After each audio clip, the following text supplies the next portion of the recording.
Right, customers dropped this OLED switch in for a quick turnaround job for tonight. Not charging apparently.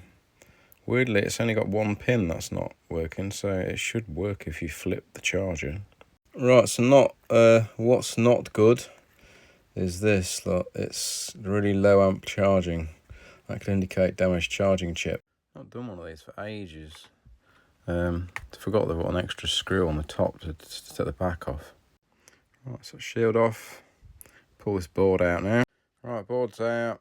Remove the ports. Still not totally convinced this isn't a board issue as well, but we'll do it anyway. Here we go. Cleaned up. Let's get it ready to put the new port on.